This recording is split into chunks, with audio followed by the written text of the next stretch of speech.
যাকে তাসবিহ দেওয়া হয় যার সঙ্গে মুসাব্বা বিহির ভিতরে বিষয়টা বেশি থাকে মুসাব্বার তুলনায়। যেমন জায়েদ বাঘের মতো, এখানে বাঘের ভিতর শক্তিটা বেশি জায়েদের তুলনায়, কিন্তু জায়েদের শক্তি অনেক বেশি, সেটা তুলনা করার জন্য বাঘের সঙ্গে তুলনা করা হয়েছে। এইবারে আমরা আয়াতের দিকে লক্ষ্য করি, আল্লাহ বলছেন ওয়ালাইসা যাকারু কাল উনসা, পুরুষ নয় মেয়ের মতো। তার মানে মেয়েরা হচ্ছেন অনেক ঊর্ধ্বে। এই আয়াত থেকে আমরা বুঝলাম যে আল্লাহ সুবহানাহু ওয়া তাআলা মহিলাদেরকে কত গুরুত্ব আরোপ করেছেন। মহিলাদের বিষয় কোরআনে বহু বিষয় আছে, আমি সব বিষয়গুলো আলোচনা করব না। কয়েকজন মহিলাদের বীরত্বের কথা, তাদের আল্লাহর প্রতি ঈমান আস্থার কথা উল্লেখ করেছেন গুরুত্ব সহকারে। তার মধ্যে একজন হচ্ছেন ফেরাউনের স্ত্রী। আল্লাহ তাআলা কোরআনে তুলনা করেছেন, অদরাবাল্লাহু মাসালাল লিল্লাযীনা আমানু ইমরাআতা ফিরআউন إذ قالت رب ابن لي عندك بيتا في الجنة ونجني من فرعون وعمله ونجني من القوم الظالمين وضرب الله مثلا আল্লাহ সুবহানাহু ওয়া তাআলা দৃষ্টান্ত স্থাপন করেছেন, উপমা সেট করেছেন লিল্লাযীনা আমানু, যারা ঈমান এনেছে, ঈমান আনার পরে বিভিন্ন পরীক্ষার সম্মুখীন হয়, জেলে যায়, নির্যাতিত হয়, স্বামীর দ্বারা নির্যাতিত, শাশুড়ির দ্বারা নির্যাতিত, এরকম শাশুড়ির স্বামীর বাড়ির লোকজনদের দ্বারা নির্যাতিত, এরকম যারা বলে যে এত কষ্ট এত নির্যাতন, আল্লাহ তাআলা সেই নারীদেরকে, মুমিনদেরকে বোঝাচ্ছেন অদরাবাল্লাহু মাসালাল লিল্লাযীনা আমানু ইমরাআতা ফিরআউন, মুমিনদের জন্য, মুমিন নারী পুরুষদের জন্য ইমরাতে ফিরআউনকে দৃষ্টান্ত স্বরূপ পেশ করা হচ্ছে। إذ قالت رب ابن لي عندك بيتا في الجنة, যখন সে বলেছিল হে আমার রব, তুমি আমার জন্য তোমার নিকটে জান্নাতে একটা ঘর তৈরি করে দাও। তোমার নিকটে, ইনদাকা তোমার কাছে, বাইতান ফিল জান্নাহ জান্নাতের মধ্যে তোমার কাছে একটা ঘর তৈরি করে দাও। আল্লাহু আকবার, কি সুন্দর দোয়াটাই করেছেন। কেমনে এই দোয়াটা করলেন? এই দোয়া কেন করলেন তিনি? ফেরাউন সম্পর্কে আপনারা জানেন, ফেরাউনের অনেক চরিত্র আছে। কোরআনের সূরা কাসাসের শুরুতে আল্লাহ সুবহানাহু ওয়া তাআলা ফেরাউনের চরিত্র সুন্দরভাবে তুলে ধরেছেন। এছাড়া কোরআনে বহু জায়গায় ফেরাউনকে নিয়ে আলোচনা করেছেন। তো এইখানে আল্লাহ সুবহানাহু ওয়া তাআলা ফেরাউনকে নিয়ে বিস্তারিত আলোচনা করেছেন। সূরা কাসাস কত নম্বর সূরা যেন?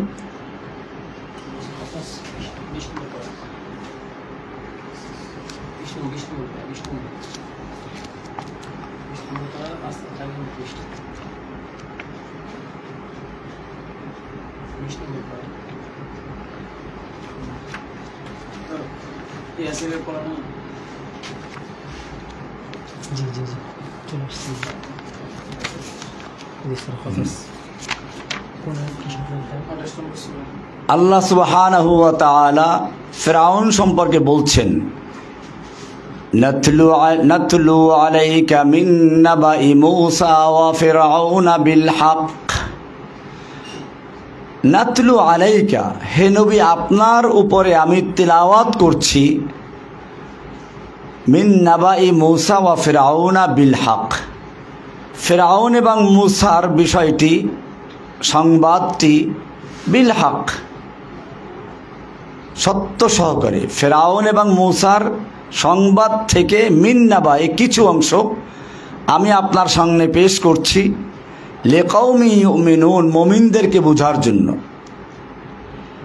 এইখানে গিয়ে আল্লাহ বলছেন ইন্না ফিরআউনা আলা ফিল আরদ, নিশ্চয়ই ফিরআউন আলা ফিল আরদ একচ্ছত্র ক্ষমতার অধিকারী হয়েছিল। আলা মানে উলুফুন থেকে, সে সবার মাথার উপরে চড়ে বসেছিল। তার মানে তার কথা ছাড়া কারো চাকরি হয় না, তার কথা ছাড়া কোনো বিচার হয় না। বিচার বিভাগ, পুলিশ বিভাগ, যত রকমের মানুষকে সে নিজের গোলাম, নিজের দাস দাসীতে পরিণত করেছিল। আলা ফিল আরদ। এমনকি কোরআনের অন্য আয়াতে বলছেন আনা রব্বুকুমুল আ'লা, যেটা সূরা নাজিআতের ভিতর আছে, ফাহাশারা ফানাদা। সে তার দেশের লোকদেরকে জড়ো করলো এবং ঘোষণা করলো আনা রব্বুকুমুল আ'লা, আমি তোমাদের মহান রব, সবচেয়ে বড় রব। খালি রব দাবি করলো একটা কথা ছিল, দাবি করে বসলো মহান রব, সবচেয়ে বড় রব। এরপরে আর এক আয়াতে আল্লাহ বলছেন যে ফেরাউন বলেছিল লাইনিত্তাখাযতা ইলাহান গায়রি, আমাকে বাদ দিয়ে যদি অন্য কাউকে ইলাহ বানাও, মাবুদ বানাও, উপাস্য বানাও, কারো বিধান মানো, লাআজআলান্নাকা মিনাল মাসজুনিন, তাহলে আমি একটা সোজা জেলে ঢুকিয়ে দেব। আমাদের দেশে দেখেন না, এক ফেরাউনই ছিল, মহিলা ফেরাউন, এও তার বিরুদ্ধে যে কথা বলতো তাকে জেলে ঢুকিয়ে দিত। এটা ফেরাউনের চরিত্র।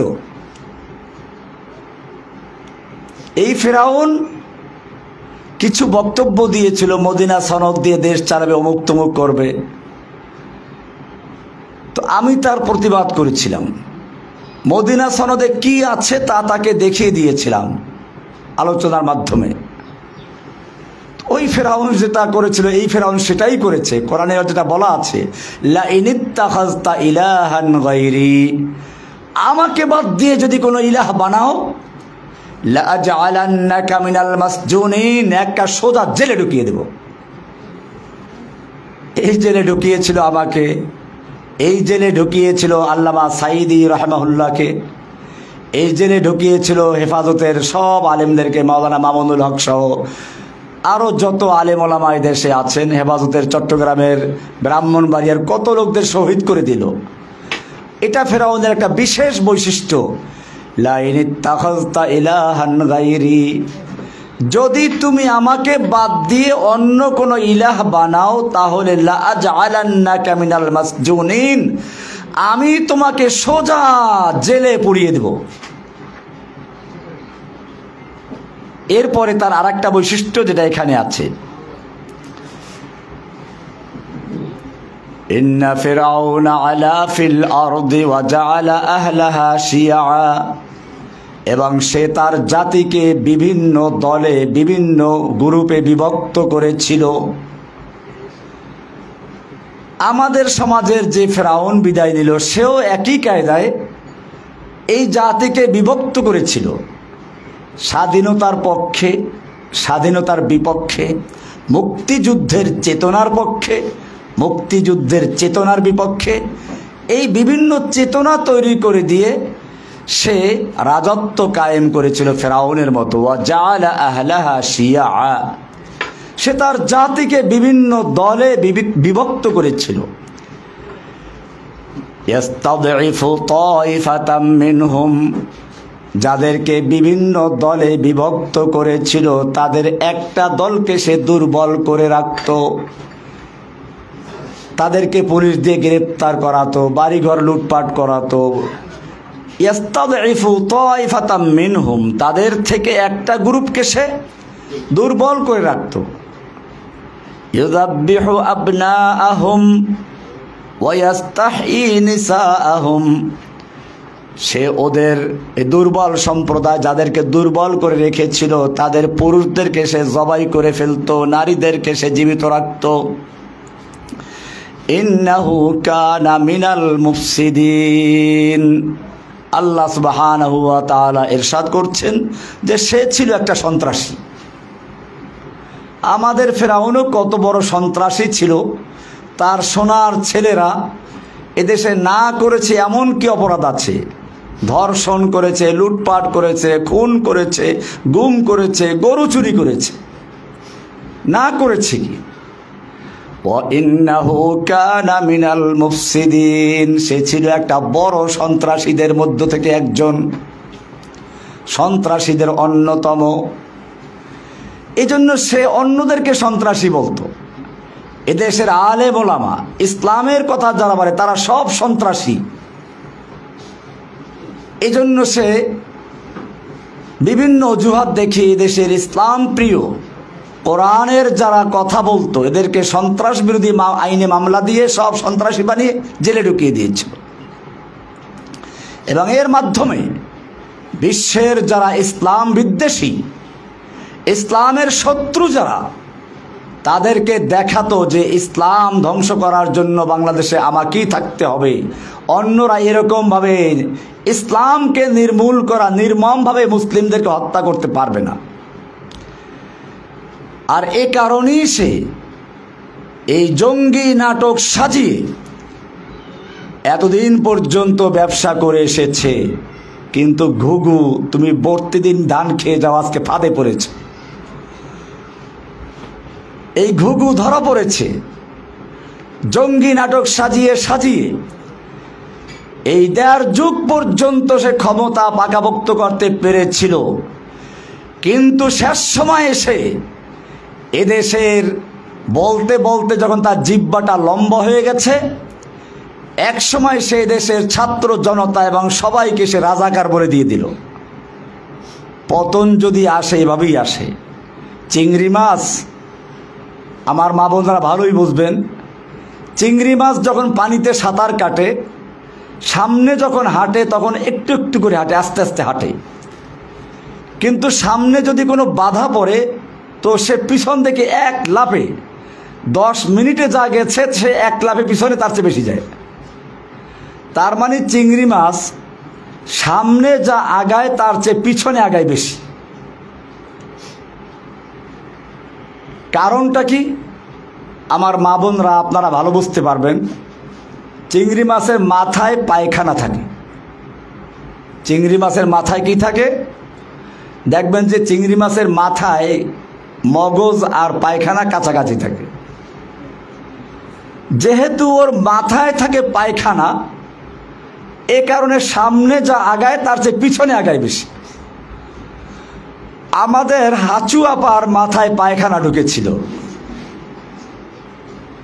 এই হাঁচু আপা কুফফারদেরকে খুশি করার জন্য, ইসলামের শত্রুদেরকে খুশি করার জন্য এদেশের হক্কানি ওলামায়ে কেরাম, মুফাসসিরে কোরআন, কোরআনের পাখিদেরকে এক এক করে জেলে ঢুকিয়েছে। আল্লামা সাঈদী সাহেবকে নির্মমভাবে হত্যা করেছে, আমাকে নির্মমভাবে নির্জন কারাগারে অত্যাচার করেছে। এইভাবে কত আলেমদেরকে এখনো তারা কারাগারে জেলে আবদ্ধ করে রেখেছে। আমরা দেখেছি এর কারণ হচ্ছে তার মাথায় ইসলাম বিদ্বেষের কেয়ারা ঢুকেছিল, পোকা ঢুকেছিল, পায়খানা ঢুকেছিল। সেজন্য সে যতটুকু সামনে আগাত তার চেয়ে বেশি পিছনে আগাত।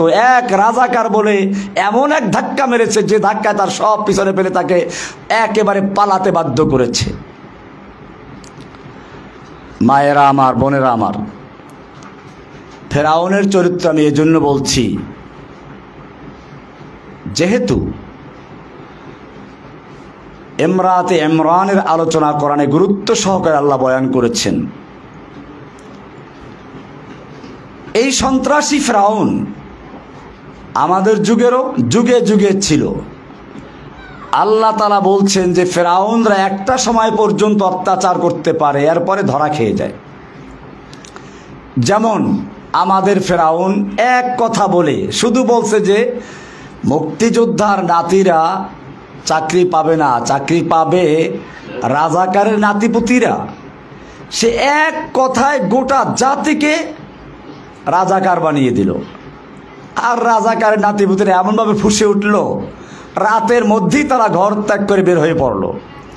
আল্লাহ এবারে বলছেন, ওয়ানুরিদু আন নামুন্না আলাল্লাযীনা ইসতুদঈফু ফিল আরদ, আল্লাহ রাব্বুল আলামিন বলেন, অনুরিদু আন নামুন্না আলাল্লাযীনা ইসতুদঈফু ফিল আরদি, যাদেরকে পৃথিবীতে দুর্বল করে রাখা হয়েছিল আমি ইচ্ছে পোষণ করলাম তাদের প্রতি দয়া করতে, অনুগ্রহ করতে।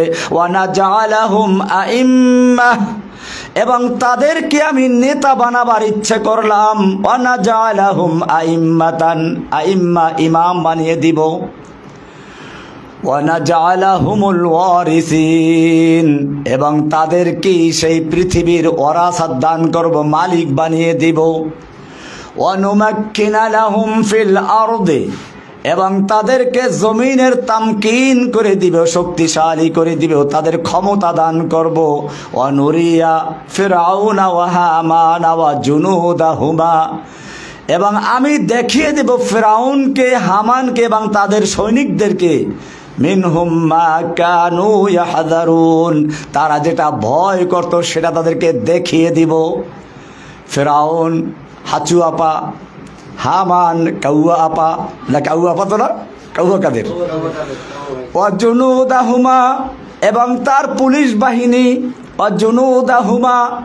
আল্লাহ রাব্বুল আলামিন বলছেন আমি ফিরআউনকে, হামানকে এবং তাদের সৈনিকদেরকে দেখিয়ে দিব, হাঁচু আপাকে, কাউয়া কাদেরকে দেখিয়ে দিব এবং তার সৈনিকদেরকে দেখিয়ে দিব। মা কানু ইয়াহযারুন, যা তারা ভয় পেত তা আমি তাদেরকে দেখিয়ে দিব। আল্লাহ তা দেখিয়ে দিয়েছেন। এবারে আল্লাহ সুবহানাহু ওয়া তাআলা বলছেন দুর্বলদেরকে শক্তিশালী করবেন। এই ফিরআউন যে নিজেকে আল্লাহ দাবি করেছিল, এই আল্লাহ মানে আসমানের আল্লাহ না, অনেকে ভুল মনে করে। ফিরআউনও আবার আল্লাহ মানত। ফিরআউন আল্লাহ বিশ্বাস করত, তাহলে সে কোন অর্থে আল্লাহ দাবি করত? এই হাঁচু আপা যে অর্থে আল্লাহ দাবি করত। বলি হাঁচু আপা তো আল্লাহ দাবি করে নাই, আল্লাহ দাবি করা লাগে না, আল্লাহর ক্ষমতা দাবি করলেই সে আল্লাহ হয়ে যায়। আপনারা দেখেছেন বাংলাদেশে কোনো কাজ, একটা চৌকিদারের চাকরি হলেও হাঁচু আপার অনুমতি লাগতো। তাহলে বোঝা যায় ফিরআউন যেভাবে একচ্ছত্র ক্ষমতার অধিপতি হয়েছিল, ঠিক এই ফিরআউনও একচ্ছত্র ক্ষমতার অধিপতি হয়েছিল। আল্লাহ তাআলা ওই ফিরআউনকে চুবিয়ে মারলেন, এই ফিরআউনকে দেশ ত্যাগ করে পালাতে বাধ্য করলেন। এই ফিরআউন যেহেতু নিজেই আল্লাহ, কাজেই সে আবার অন্য আল্লাহর কথা মানতে পারত না। কিন্তু ফিরআউনের স্ত্রী ছিল এক আল্লাহ বিশ্বাসী। অনেক লম্বা ঘটনা আছে। কোনো একদিন সে হয়তো মাথা আঁচড়াচ্ছিল বা অন্য কোনো কাজ করছিল, তো বলল যে বিসমিল্লাহ, কাজের শুরুতে বিসমিল্লাহ বলল। এটা তার এক মেয়ে বলল যে তুমি যে আল্লাহর নামে বললা, আল্লাহ কোন আল্লাহ? এটা কি আমার আব্বু ফিরআউন আল্লাহ? বলছে না না, তোমার আব্বু ফিরআউন আল্লাহ না, এটা ওই আল্লাহ যিনি আমাকে, তোমাকে এবং তোমার বাবা ফিরআউনকেও সৃষ্টি করেছেন। বলে তাহলে আমি আব্বুকে বলে দেই।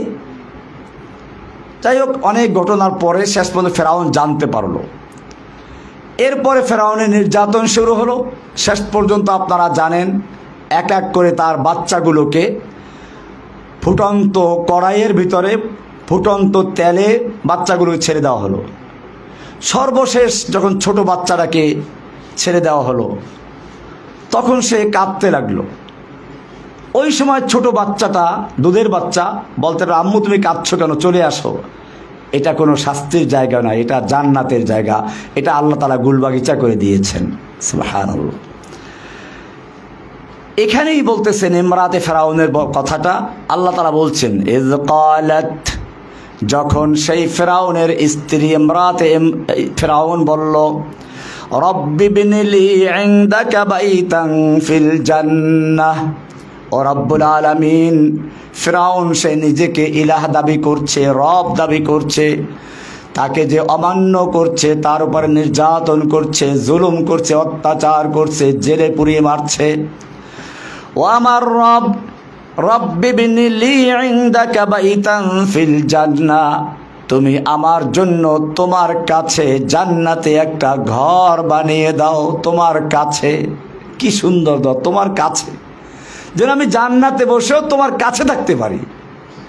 মা বোনদের এখান থেকে শিক্ষা নিতে হবে, দুনিয়ার অত্যাচার জুলুম, স্বামীর বাড়ি গেলে বিশেষ করে শাশুড়িরা, আমি আবার শাশুড়িদেরকে দোষ দিচ্ছি না, তাদের ব্যাপারে আমি বলতেছি পরে, সাধারণত চিন্তা করে আমার এই ছেলের মালিক বোধহয় এই পুত্রবধূ হয়ে গেছে, আমি এখন আর মালিক নই। এই কারণে তার ভিতরে সামান্য ঈর্ষা আসতেই পারে। আমার বোনদের উচিত হবে এই জিনিসটা বুঝতে না দেওয়া, বরং স্বামী যাতে করে আরও তার মায়ের খেদমত বেশি করে, এবং এই যে আমার বোন পুত্রবধূ হয়ে গেল, তিনিও তার এমন খেদমত করবেন, এমনভাবে তাকে আচার ব্যবহারে আবার খুশি করবেন যাতে সে ওইটা বলতে না পারে। তো যত কষ্টই আসুক, তারপরেও যে স্বামী সব ভালো হয় তা না, কিছু স্বামী এমনি অত্যাচার করে। ফেরাউন ওরকমই একজন ছিল, তাকে দিয়ে উদাহরণ দিচ্ছেন যে এরকম স্বামী যদি পড়ে তাহলে কি করবে? আল্লাহর কাছে প্রথমে দোয়া করবে, রব্বি বিনিলি ইনদাকা বাইতান ফিল জান্নাতি ওয়ানাজ্জিনি মিন ফিরআউনা ওয়া আমালিহি। আমাকে ফেরাউন এবং তার কাজ থেকে, আমল থেকে নাজাত দাও, মুক্তি দাও। ওয়ানাজ্জিনি মিনাল কওমিজ যালিমিন, জালিম কওমদের থেকে আমাকে মুক্তি দান করো। এরপরে এই সূরায় আত-তাহরীমের শেষের 2 আয়াত 11 এবং 12 নম্বর আয়াত। 12 নম্বর আয়াত আল্লাহ বলছেন মারিয়াম সম্পর্কে, ওয়া মারিয়াম ইবনাতা ইমরান, ইমরানের মেয়ে মারিয়াম, তাকে উদাহরণ দিচ্ছেন, আল্লাতী আহসানাত ফারজাহা, যিনি তার লজ্জাস্থানকে হেফাজত করেছিলেন। এটা একটা বিশেষ মর্যাদা, যে মেয়ে, যে নারী তার লজ্জাস্থানকে হেফাজত করবে, আল্লাহ তাআলা বলছেন তাকে আমি কি পুরস্কার দিলাম? ফানাফাখনা ফীহি মির রূহিনা, আমি তার ভিতরে আমার রূহের থেকে একটা রূহ ফুঁকে দিলাম। তার মানে বিশেষ রূহ, বাবা ছাড়া একটা রূহ তাকে দান করলাম। ওয়াসাদ্দাকাত বিকালিমাতি রাব্বিহা ওয়া কুতুবি, মারিয়ামের প্রশংসা করছেন আল্লাহ, যে আল্লাহ তাআলা বলছেন যে মারিয়াম তার রবের কালিমাতে বিশ্বাসী ছিল, সত্যায়ন করেছে, বিশ্বাস স্থাপন করেছে। তিনি তার রবের কিতাবকে বিশ্বাস করেছেন। ওয়া কানাত মিনাল কানিতিন, এবং তিনি ছিলেন অল্পতুষ্ট, বিনয়ী, আনুগত্যশীল। এখানে নারীদের কয়েকটা চরিত্রকে আল্লাহ তাআলা তুলে ধরেছেন, যেগুলো আপনারা ইতিমধ্যে বুঝেছেন। সুতরাং যে নারী এই বৈশিষ্ট্যগুলো অর্জন করবেন, আল্লাহ তাআলা তাকে সেরকম সন্তান দান করবেন। ফানাফাখনা মিন রূহিনা, এখানে আল্লাহ তাআলা বুঝাচ্ছেন যে সকল নারীরা নিজের সম্ভ্রম, নিজের ইজ্জত সম্মান রক্ষা করে চলবে, আল্লাহ তাকে এরকম মারিয়ামের মতো নেক সন্তান দান করবেন। এ কারণে আজকের মা বোনদের খেয়াল রাখতে হবে, আল্লাহ সুবহানাহু ওয়া তাআলা যে দ্বীন ইসলাম দান করেছেন তার মধ্যে নারীদেরকে স্থান দিয়েছেন, মর্যাদা আসন দিয়েছেন। নারী তার 3 স্তর। হয়তো সে মেয়ে হলে পরে আল্লাহ রাসূল সাল্লাল্লাহু আলাইহি ওয়াসাল্লাম বলছেন যার 3টা মেয়ে হলো তার জন্য জান্নাত। এরকমভাবে সাহাবী তারপরে আরও প্রশ্ন করেছেন। মেয়ে 2য় স্তরে হয় স্ত্রী, 3য় স্তরে হয় মা। প্রত্যেকটা আলাদা আলাদা জায়গা আছে, সম্মানের জায়গা আছে। অনেক সময় আমাদের নারী জাতকে খেপানোর জন্য পশ্চিমা চিন্তাধারায় যারা বড় হয়েছে, শিক্ষিত হয়েছে, তারা প্রশ্ন ছুড়ে দেয়, নারীদেরকে আল্লাহ তাআলা ঠকিয়েছেন। একটা ছেলে যে সম্পদ পায়, বাবার সম্পদ, একটা মেয়ে তার অর্ধেক সম্পদ পায়, এটা নারীদেরকে ঠকিয়েছে। না বোঝার কারণে এই প্রশ্ন, মা বোনদেরকে বলবো আপনারাই এই প্রশ্নের উত্তর দিয়ে দিবেন। নারীদেরকে আল্লাহ তাআলা ঠকান নাই। মনে করুন আপনার বাবার 2টো সন্তান, একটা ছেলে একটা মেয়ে, 3 লক্ষ টাকা রেখে সে মারা গেল। কোরআনের ভাগ অনুযায়ী 3 লক্ষ টাকার থেকে 2 লক্ষ টাকা পাবে ছেলে, 1 লক্ষ পাবে মেয়ে। এবারে দুজনের বিয়ের সময় হয়ে গেল। ছেলেটা বিয়ে করলো, 1 লক্ষ টাকা দিল স্ত্রীকে মোহর। তার আছে কত এখন? 1 লক্ষ টাকা আছে। স্ত্রী ঘরে আসলো, এখন স্ত্রীর কাপড় চোপড়, খানা পিনা, থাকা সব কিছুর দায়িত্ব কার? স্বামীর, ওই ছেলের। সে তো 1 লাখ টাকা আছে এখন, আর 1 লাখ টাকা স্ত্রীকে দিয়েছে। এই 1 লাখ টাকা স্ত্রী এখানে খরচ করার দায়িত্ব বহন করে না, তার খরচ বহন করবে স্বামী। তাহলে স্বামীর থেকে সে 1 লাখ টাকা পাইল, ওটা বহাল আছে। আর বাবার থেকে আর 1 লাখ পাইল। মনে করুন মেয়েটার বিয়ে হয়ে গেল, এখন মেয়েটা বাবার থেকে 1 লাখ টাকা পেয়েছিল, সে বিয়ে হলো, মোহর পাইল 1 লাখ টাকা, 2 লাখ টাকা হয়ে গেল। এরপরে সে স্বামীর ঘরে থাকে, খাওয়া দাওয়া সব স্বামীর হোটেলে, তার কোনো খরচ নাই, তাহলে তার 2 লাখ টাকা বহাল রয়ে গেল। এরপরে এখন যদি ওই 2 লাখ টাকার মালিক যে মহিলা, 1 লাখ টাকার মালিক ভাইয়ের কাছে আসে, এই মেহমানদারির খরচ কার? মেয়ের না বা ছেলের? এরপরে এই একটা মেয়ে, সে তার যেমন বাবার থেকে সম্পদ পেয়েছে, স্বামীর সম্পদের ভাগ পাবে। সে শুধু 1 লাখ টাকা মোহর পেয়ে ক্ষান্ত না, স্বামীর সন্তানের ভাগ পাবে, সন্তানের সম্পদের ভাগ পাবে। এইভাবে দেখা যায় যে একজন মেয়ে কয়েক দিক থেকে সম্পদ পায়। তাহলে এই যে কথাটা বলা হচ্ছে ইসলাম নারীদেরকে ঠকিয়েছে, এটা ওরা না জানার কারণে বলে। কর্মস্থল ভিন্ন জিনিস। হ্যাঁ, কোরআনে মেয়েদের সম্পর্কে বলেছে, ওয়ালা তাবাররাজনা তাবাররুজাল জাহিলিয়াতিল উলা, তোরা জাহিলি যুগের মেয়েদের মতো প্রকাশ্যে চলাফেরা করো না। এখানে কিন্তু বলা হয় না যে একেবারে তারা চলাফেরা করতেই পারবে না। ওরা অভিযোগ করে যে নারীদেরকে ইসলাম 4 দেয়ালে আবদ্ধ করে দিয়েছে। না, 4 দেয়ালে আবদ্ধ করে নাই। আল্লাহ নবীর যুগেও তো মেয়েরা আল্লাহ নবীর কাছে আসতো, প্রশ্ন করত, আল্লাহর নবী সাল্লাল্লাহু আলাইহি সাল্লাম তাদেরকে উত্তর দিতেন। তাহলে 4 দেয়ালে আবদ্ধ করলো কোথায়? সুতরাং আপনাদের বড় দায়িত্ব হচ্ছে নারীদের সমাজে ইসলামের সৌন্দর্যগুলো তুলে ধরা, এবং সবচেয়ে বড় দায়িত্ব হচ্ছে একজন মা সন্তানের জন্য প্রথম পাঠশালা। মা যদি শিশুবেলায় সন্তানকে তাওহীদ শিক্ষা দেয়, দ্বীনের ইলম শিক্ষা দেয়, তাহলে ওই ছেলে পরবর্তীতে কখনো আর নাস্তিক হতে পারে না। ছোটবেলায় আপনি যদি সাঁতার শিখে থাকেন, এরপরে পানিতে পড়ে যান, মরার ভয় থাকে না। ডোবায় পড়ুক, পুকুরে পড়ুক, এমনকি সাগরেও যদি লঞ্চ ডুবে যায়, জাহাজ ডুবে যায়, বাঁচার সম্ভাবনা আছে। সাঁতার জানে যেহেতু, একসময় সে হয়তো খড়কুটা পেয়ে যাবে কিছু একটা। আর যদি সাঁতারটাই না জানে, তাহলে সে বাড়ির পাশে ডোবায় পড়েও মারা যাবে। ঠিক এই সাঁতার শেখানো মানে ইসলামের প্রথম শিক্ষা দেওয়ার দায়িত্ব হচ্ছে মায়ের। মা তার সন্তানকে প্রথম ইসলামের সাঁতার শিখাবে, আল্লাহ শিখাবে, রাসূল শিখাবে, কালেমাতুশ শাহাদাত শিক্ষা দিবে, আল্লাহ বা আল্লাহর রাসূলের আনুগত্য শিক্ষা দিবে। এইভাবে যখন একজন মা তার সন্তানকে তৈরি করবে, সেই সন্তানও কোনো সময় তার মা বাপকে ভুলতে পারে না।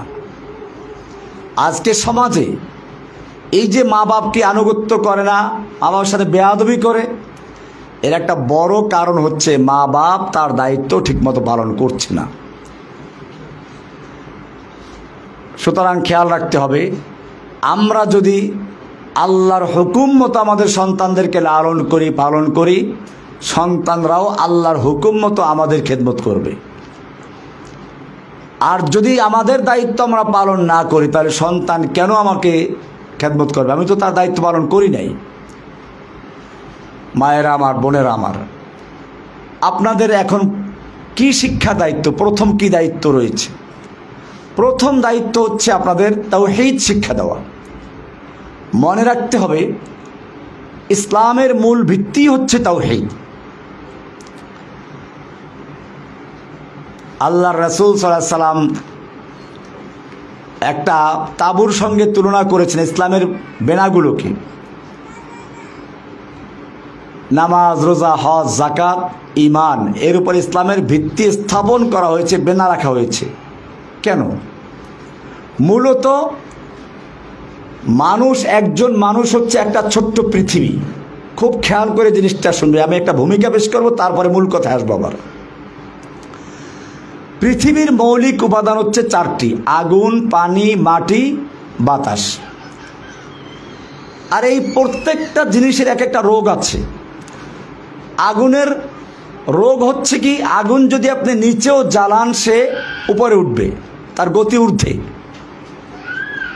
মানুষের মধ্যে আগুন আছে, সুতরাং মানুষের মধ্যে অহংকার থাকে, আমি বড়, আমি উপরে। এবং শয়তান যে আদমকে সেজদা করে নাই তার কারণ ছিল এটাই, খলাকতানি মিন নারিন ওয়া খলাকতাহু মিন তিন। আমি কেন আদমকে সেজদা করব? তুমি আদমকে সৃষ্টি করেছো মাটি দিয়ে, আমাকে সৃষ্টি করেছো আগুন দিয়ে। আগুনের গতি হলো ঊর্ধ্বে, মাটির গতি নিম্নে। সুতরাং যুক্তির কথা হচ্ছে আগুনের সামনে মাটি নত হবে, মাটির সামনে আগুন নয়। যুক্তিবাদী, প্রথম যুক্তিবাদী হচ্ছে শয়তান। প্রথম যুক্তিবাদীকে আল্লাহর হুকুমের সামনে বিরুদ্ধে যে ব্যক্তি প্রথম যুক্তি পেশ করেছে শয়তান। সুতরাং বোঝা গেল যারা আজকে বলে ইসলাম নারীদেরকে ঠকিয়েছে, যুক্তি পেশ করে, তাদের প্রথম গুরুকে, এরা সব শয়তানের মামা, শয়তানের শিষ্য। তো আমি বলছিলাম যে মানুষের মধ্যে আগুন আছে, আর আগুনের বৈশিষ্ট্য হচ্ছে অহংকার। সেজন্য শয়তানও অহংকারী হয়েছিল, মানুষের মধ্যে অহংকার আছে। আল্লাহ সুবহানাহু ওয়া তাআলা এই অহংকার রোগের চিকিৎসার জন্য দান করেছেন সালাত, নামাজ। নামাজে আমরা যখন দাঁড়াই প্রথমে কানে হাত দিই, এরপরে বুকে হাত বাঁধি, এরপরে রুকু থেকে মাথা ঝুঁকিয়ে দিই, এরপরে সেজদায় গিয়ে আমরা মাথাটাকে মাটির সঙ্গে মিশিয়ে দিই, যেন প্রমাণ করছি নামাজের মাধ্যমে কি আমি তো মাটির মানুষ। মিনহা খালাকনাকুম ওয়া ফিহা নুঈদুকুম ওয়া মিনহা নুখরিজুকুম তারাতান উখরা। আমি তো মাটির থেকে সৃষ্টি হয়েছি, মাটির সঙ্গে মিশে যাব, মাটির থেকে আবার আমাকে উঠতে হবে। আমার কিসের অহংকার, কিসের গৌরব? এইভাবে যখন একটা মানুষ নিজেকে মাটির সঙ্গে বিলীন করে দেয়, মাটির সঙ্গে নিজেকে মিশিয়ে দেয়, নিজেকে মাটির মানুষ রূপে প্রমাণ করে, আর এভাবেই যখন সে হয়, তখন তার মাধ্যমে অহংকার রোগ দূর হয়ে যায় এবং সে সত্যিকার মানুষের রূপান্তরিত হয়ে যায়। मिटा दो अपनी हस्ती को अगर कुछ मर्तबा चाहो, मिटा दो अपनी हस्ती को अगर कुछ मर्तबा चाहो, कि दाना खाक में मिलकर गुले गुलजार होता है। তুমি যদি সত্যিকার অর্থে নিজেকে বড় বানাতে চাও, উঁচু বানাতে চাও, তাহলে সালাতের মাধ্যমে নিজেকে মাটির সঙ্গে বিলীন করে দাও, নিজের আমিত্বকে, নিজের গৌরবকে, অহংকারকে মিটিয়ে দাও। দেখবে তুমি সত্যিকার মানুষ হবে, তোমার থেকে সন্তানগুলো সেরকম সত্যিকার মানুষ হবে। আগুনের চিকিৎসা হলো কি? সালাত। মানুষের মধ্যে আর একটা মৌলিক উপাদান হচ্ছে মাটি। মাটিরও একটা বিশেষ বৈশিষ্ট্য আছে। মাটির উপরে যে আপনি কিছু রেখে দেন, কয়েকদিন পরে পাবেন না, ভিতরে নিয়ে গেছে, কৃপণ, কুক্ষিগত করে সব। সে যা পাবে তা লুকিয়ে ফেলবে, কাউকে কিছু সে দিতে চাবে না। মানুষের মধ্যে মাটি আছে, এজন্য মানুষ কৃপণ হয়, যা পাবো সব আমার আমার। হাদিসেও আসছে এটা, ইয়াকুল ইবনু আদম মালি মালি।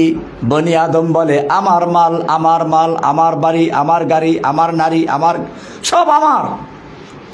ওয়া হাল্লাকা ইবনা আদম, ও বনি আদম তুমি কি চিন্তা করেছো তোমার কি জিনিস? ওয়াহাল্লাকা ইল্লা মা আকালতা ফাআফনাইত, তোমার তো খালি ওই জিনিসগুলো বলতে পারো তোমার, যা তুমি খেয়েছো এক রাস্তা দিয়ে আর এক রাস্তা বের করে দিয়েছো। ওয়ামা লাবিস্তা ফাআবলাইতা, আর তুমি যা পরিধান করেছো এবং পুরাতন করে দিয়েছো তা তোমার কাপড় চোপড় নষ্ট করেছো।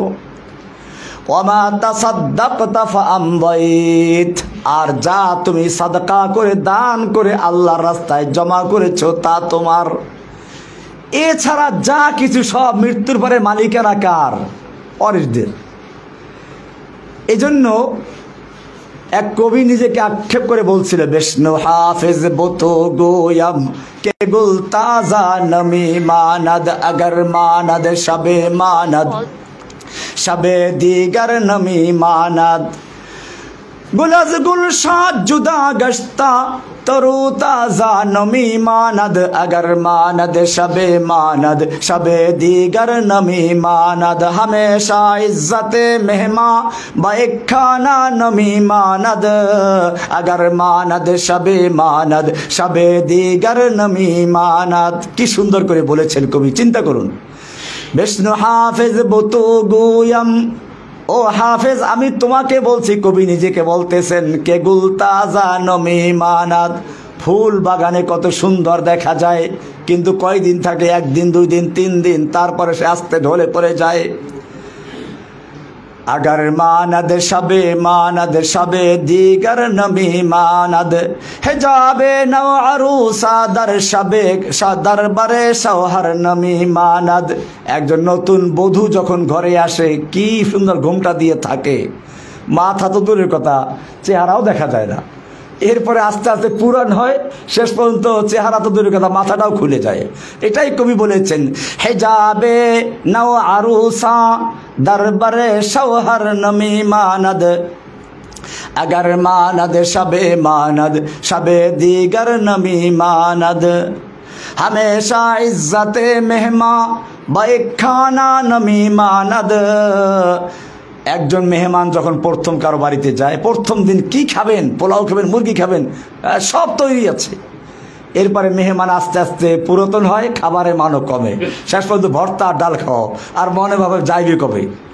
কবি সেটাই বলেছেন, হামেশা ইজ্জতে মেহমা বাইখানা নমি মানদ, अगर मानद शबे मानद शबे दीगर नमी मानद। তো বলছিলাম মানুষের মধ্যে মাটি আছে, মাটির বৈশিষ্ট্য হচ্ছে কৃপণতা। মানুষের মধ্যে মাটি আছে, মানুষও কৃপণ হয়, এটা একটা রোগ। এই রোগের চিকিৎসা দিলেন কি দিয়ে? যাকাত।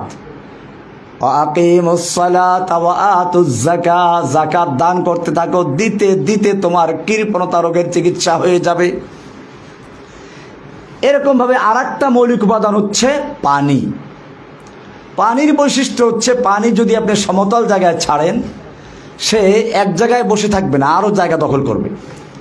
তার মানে লোভ, লালসা, দখল করার প্রবণতা। মানুষের মধ্যে পানি আছে, সেজন্য মানুষও কি করবে? একজন 10টা বাড়ি করেছে, এখন আরও লোভ করতে থাকে, পাশের বাড়ির ঝুপড়িটা দখল করলে আমার বাড়িটা কী হয়ে যায়? একেবারে সুন্দর, পুরা জায়গাটা সুন্দর হয়ে যায়, ওই ঝুপড়িওয়ালা কেমন তাড়াবো। এটা পানির বৈশিষ্ট্য। আল্লাহ সুবহানাহু ওয়া তাআলা এই পানির চিকিৎসার জন্য দান করলেন, পানির রোগের চিকিৎসা লোভ, এই লোভের চিকিৎসার জন্য দান করলেন কি?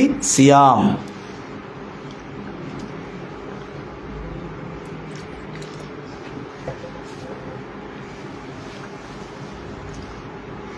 সওমের মাধ্যমে, রোজার মাধ্যমে একজন মানুষ সামনে খাবার পায়, পানীয় পায়, স্ত্রী পায়, চাহিদা থাকা সত্ত্বেও সে এগুলো ব্যবহার করতে পারে না। কাকে ভয় করে?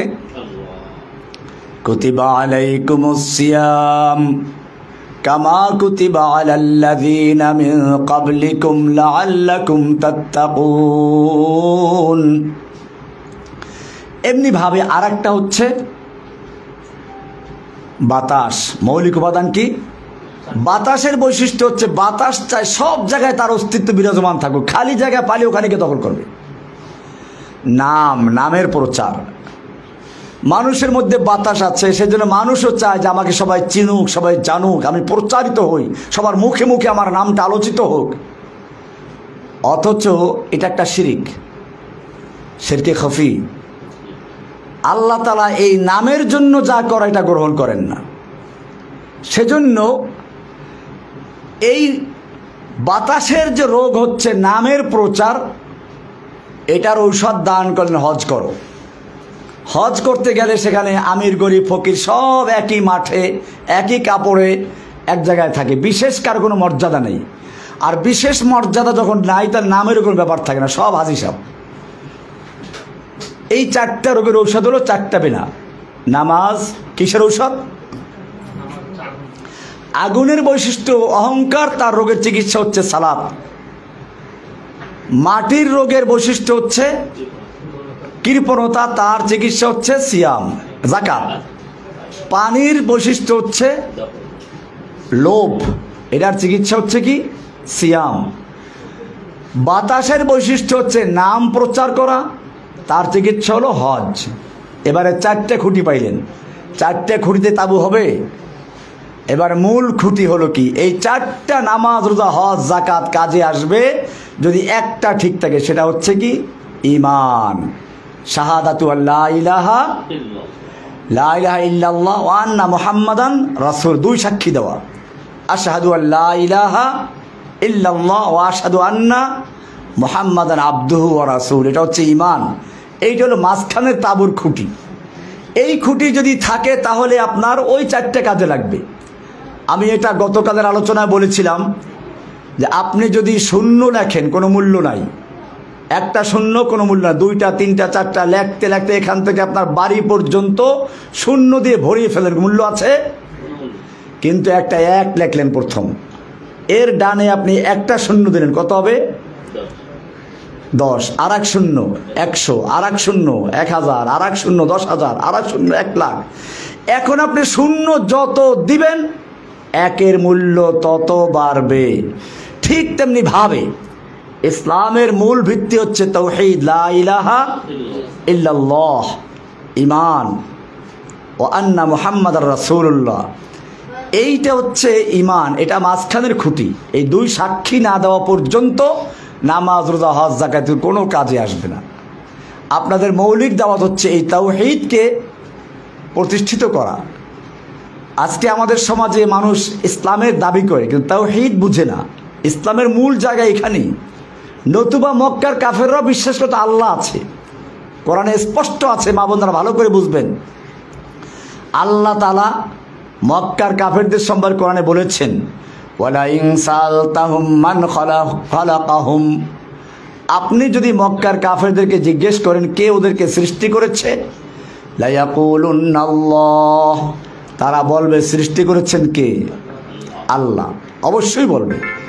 ওয়ালা ইন সালতাহুম মান নাযালা মিনাস সামাই মাআন ফাআহইয়া বিহিল আরদা মিন বাদি মাউতিহা, আপনি যদি ওদেরকে জিজ্ঞেস করেন কে আসমান থেকে পানি বর্ষণ করে, সেই পানির মাধ্যমে মৃত্যু জমিনকে তরুতাজা করে ফসল উৎপন্ন করার জন্য আবার জীবিত করে দেন কে, লা ইয়াকুলুন্নাল্লাহ, তারা বলবে সব করেন কে?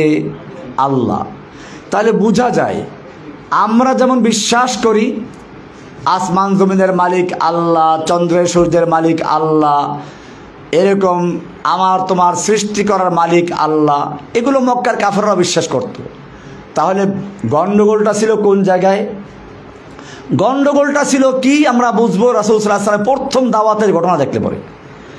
আল্লাহর নবী সাল্লাল্লাহু আলাইহি ওয়াসাল্লাম নবুয়ত প্রাপ্তির পরে 3 বছর পর্যন্ত গোপনে দাওয়াত দিলেন। এরপরে আল্লাহর পক্ষ থেকে নির্দেশ জারি হলো, ফাসদা বিমা তুমার, হে নবী আপনি যা আদিষ্ট হয়েছেন তা প্রকাশ্যে বলুন। আল্লাহর নবী সাল্লাল্লাহু আলাইহি ওয়াসাল্লাম এবারে মক্কার নীতি অনুযায়ী সকালবেলা গিয়ে পাহাড়ে উঠলেন, জোরে ডাক দিলেন, ইয়া সাবাহা ইয়া আলাল কুরাইশ, সকালের বিপদ। এই কথা শুনলে সবাই একাত্র হয়ে যায়, না যেন কোন বিপদ এসেছে। আল্লাহর নবী সাল্লাল্লাহু আলাইহি ওয়াসাল্লাম সে অনুযায়ী যখন ডাক দিলেন, মক্কার নেতারা যখন শুনতে পেল সবাই চলে আসলো। এমনকি যে আসতে পারে নাই সে অন্যকে ভাড়া দিয়ে পাঠিয়ে দিয়েছে, কারণ এক তো সকালবেলার বিপদের ডাক, দ্বিতীয়ত ডাকটা দিয়েছে মোহাম্মদ, যে আমাদের সমাজের সবচেয়ে বিশ্বস্ত, কোন সময় প্রতারণা করে না, কাউকে ধোঁকা দেয় না, তিনি ডাকছেন। সব জড়ো হয়ে গেল। এবারে আল্লাহর নবী সাল্লাল্লাহু আলাইহি ওয়াসাল্লাম এই কুরাইশের নেতাদেরকে জিজ্ঞেস করলেন, ওহে কুরাইশের নেতৃবৃন্দ, আজকে যদি আমি তোমাদেরকে বলি এই পাহাড়ের অপর প্রান্তে তোমাদের শত্রু ওত পেতে বসে আছে, যেই কোনো মুহূর্তে হামলা করে তছনছ করে দিবে, মক্কাকে ধ্বংস করে দিবে, তোমরা কি বিশ্বাস করবে? মক্কার লোকেরা বলল, অবশ্যই বিশ্বাস করব, কারণ মা জাররাবনাকা কাযিবান কত্তু, আপনাকে আমরা কখনো মিথ্যাবাদী হিসেবে পাই নাই, আপনাকে মিথ্যা বলতে শুনি নাই, মিথ্যা শোনার অভিজ্ঞতা আপনার থেকে আমাদের নাই। এবারে রাসূল সাল্লাল্লাহু আলাইহি সাল্লাম কি বললেন শুনুন। রাসূল সাল্লাল্লাহু আলাইহি সাল্লাম বললেন, ওহে ইয়া আইয়ুহান নাস, এইখানে শুধু মক্কাবাসীদেরকে নয়, গোটা বিশ্ববাসীকে বলছেন, ইয়া আইয়ুহান নাস কুলু লা ইলাহা ইল্লাল্লাহ তুফলিহুন। ও বিশ্ব মানব, বিশ্ববাসী শুনে রেখো, যদি তোমরা একটা কালিমার সাক্ষ্য দাও, লাউ কুলতুম কালিমাতান ওয়াহিদাতান, তোমরা যদি একটা কালিমা, একটা কথা, একটা বাক্য মেনে নাও, তামলিকুনা বিহাল আরব, গোটা আরবের তোমরা মালিক বনে যাবে, ওয়া তাদিনু লাকুমুল আজম, অনারব বিশ্ব তোমাদের দিন গ্রহণ করবে। কয়টা কথা মানতে হবে? একটা কথা, একটা। আবু জাহল তো খুশি, একটা কথা মেনে নিলে গোটা আরব দেশ আমাদের দখলে চলে আসবে, অন্য বিশ্ব আমাদের নেতৃত্ব মেনে নিবে। আরে মোহাম্মদ তাড়াতাড়ি বলো, একটা কথা 10টা মানবো, বলো কি কথা সে। এবারে দেখুন কি হচ্ছে। আল্লাহর নবী যেই ঘোষণা করে, ইয়া আইয়ুহান নাস কুলু লা ইলাহা ইল্লাল্লাহ, ও আরব বিশ্ব, ও গোটা বিশ্ববাসী শুনে রেখো, সেই একটা কথা আর কিছু নয়, সে কথা হচ্ছে লা ইলাহা ইল্লাল্লাহ বলো। সঙ্গে সঙ্গে আবু লাহাব খেপে গেল, নবীর আপন চাচা। আবু জাহেল খেপে গেল। আবু জাহেল কিন্তু আপন চাচা নয়, এটা ভুল কথা, গ্রামের চাচা, এলাকার চাচা। আপন চাচা হচ্ছে আবু তালেব। আবু তালেব খেপে গেল, আবু লাহাব খেপে গেল, আবু জাহাল খেপে গেল, মক্কার তারা সব তছনছ করে দিল। আল্লাহর নবীর পক্ষে কথা বলার মতো একটা লোক পাওয়া গেল না। আল্লাহ সান্ত্বনা দিলেন, তাব্বাত ইয়াদা আবি লাহাবিন ওয়া তাব্বা মা আগনা আনহু মালুহু ওয়া মা কাসাব সায়াসলা নারান যাতা লাহাব وامرأته حمالة الحطب في جيدها حبل من مسد। আল্লাহ তাআলা সান্ত্বনা দিলেন। প্রশ্ন হচ্ছে, কেন লা ইলাহা ইল্লাল্লাহ বলার সঙ্গে সঙ্গে আবু লাহাব খেপে গেল কেন? আবু লাহাব বুঝতে পেরেছিল লা ইলাহার মধ্যে কি আছে। লা ইলাহা ইল্লাল্লাহর দুইটা পার্ট, দুইটা অংশ। প্রথম অংশ হচ্ছে লা ইলাহা, কোনো ইলাহা নাই, সব বাদ। এরপরে ইল্লাল্লাহ, আল্লাহ ছাড়া, মানে আল্লাহ ছাড়া আর কোন ইলাহ নেই। আবু লাহাব বুঝতে পারলো আমাদের এই 360টা মূর্তি দেবদেবী সবকে অস্বীকার করে এক আল্লাহকে গ্রহণ করতে হবে, লা ইলাহা সে কথা আছে, সেই জন্যই সে প্রতিবাদ করেছে। আমার মায়েরা, বোনেরা, মনে রাখতে হবে। আমি উদাহরণ দেই, পুরাতন বিল্ডিংয়ে নতুন করে রং করলে মানুষ কি করে? আগে পুরাতন রংটা ঘষে মেজে ধুয়ে মুছে পরিষ্কার করে তারপরে নতুন রং করে। কেন? পুরাতন রঙের উপর রং করলে ওই নতুন রং টিকবে না, পড়ে যাবে। ঠিক এরকম ভাবে ইসলাম বলে লা ইলাহার মাধ্যমে একজন মানুষের অন্তর থেকে যত আল্লাহ ছাড়া বাতিল ইলাহ বসে আছে, সেই ইলাহ হতে খাজা বাবা, গাজা বাবা, ল্যাংটা বাবা, পীর বাবা, দরগাওয়ালা, দুর্গাওয়ালা, নেতা নেত্রী, জননেত্রী, কি আছে ওই যে জনক মনক হাবিজুবি, দেখে না মূর্তি কেমনি বসাইছিল, সেই মূর্তিগুলো কেড়ে লাগে তারপর টাইমটা তারপরে ফালাই দিছে একটারে। এরকম যে যত গায়রুল্লাহ অন্তরে বসে আছে, লা ইলাহা ইল্লাল্লাহর র‍্যাদ দিয়ে ঘষে মেজে ধুয়ে মুছে পরিষ্কার করে এরপরে বলা হচ্ছে ইল্লাল্লাহ, একমাত্র আল্লাহকে বসাতে হবে। আল্লাহ ছাড়া আর কোনো ইলাহ নেই, আল্লাহ ছাড়া আর কোনো উপাস্য নেই। ব্যক্তি জীবনে, পারিবারিক জীবনে, সামাজিক জীবনে, রাষ্ট্রীয় জীবনে, আন্তর্জাতিক জীবনে, সকল ক্ষেত্রে আমি আনুগত্য করব কার? এটার নামই ইসলাম। এটার নাম কি? ইসলাম। ইসলাম মানে আপনারা মিজান পড়েছেন, সেখানে লেখা আছে মুন সাহেবের ভিতরে, আল ইসলাম ও গর্দান নেহাদান বাতাদ। ইসলাম মানে হচ্ছে আত্মসমর্পণ করা। কার কাছে? ব্যক্তি জীবনে, পারিবারিক জীবনে, সামাজিক জীবনে, রাষ্ট্রীয় জীবনে, আন্তর্জাতিক জীবনে, সকল ক্ষেত্রে এক আল্লাহর বিধানের কাছে আত্মসমর্পণ করার নাম হচ্ছে কি? ইসলাম। আর এইরকম আত্মসমর্পণ যে করে তার নাম হচ্ছে মুসলিম। এটাই আমাদের পরিচয়, আমাদের মূল পরিচয় এটাই। কোরআন বলেছে হুয়া সাম্মাকুমুল মুসলিমিন মিল্লাতা আবিকুম ইব্রাহিম। এই মিল্লাত তোমাদের পিতা ইব্রাহিমের জাতির পিতাকে, ইব্রাহিম না অন্য কেউ? মিল্লাতা আবিকুম ইব্রাহিম হুয়া সাম্মাকুমুল মুসলিমিন, তিনি তোমাদের নামকরণ করেছেন মুসলিমিন করে। এই ইসলামের মূল ভিত্তি হচ্ছে তাওহীদ, লা ইলাহা ইল্লাল্লাহ। এবারে সেই আল্লাহর হুকুম মানবো কি মন গড়া তরিকায়? মা বোনদের ভালো করে বুঝবেন। ধরুন জোহরের ফরজ নামাজ কয় রাকাত? 4 রাকাত। আসরের ফরজ কয় রাকাত? 4 রাকাত। এশার ফরজ কয় রাকাত? মাঝখানে মাগরিবের নামাজ হলো 3 রাকাত। এখন যদি কোনো ব্যক্তি আজকের থেকে বলে যে অসুবিধা কি, মাগরিবের নামাজটাও 4 রাকাত পড়ব, 1 রাকাত বেশি বললে একটা রুকু বাড়বে, সেজদা বাড়বে, সুবহান রাব্বিল আযীম বাড়বে, আলা বাড়বে, সমস্যা কি? আমি তো ভালো কাজই করছি, অসুবিধা কি? নামাজ হবে? হবে না। কেন হবে না? আল্লাহর হুকুম, রাসূলের তরিকা চলতে হবে। আল্লাহ বলেছেন সালাত কায়েম করো, কেমনে কায়েম করব তা দেখিয়েছেন কে? মুহাম্মাদুর রাসূলুল্লাহ। কে দেখিয়েছেন?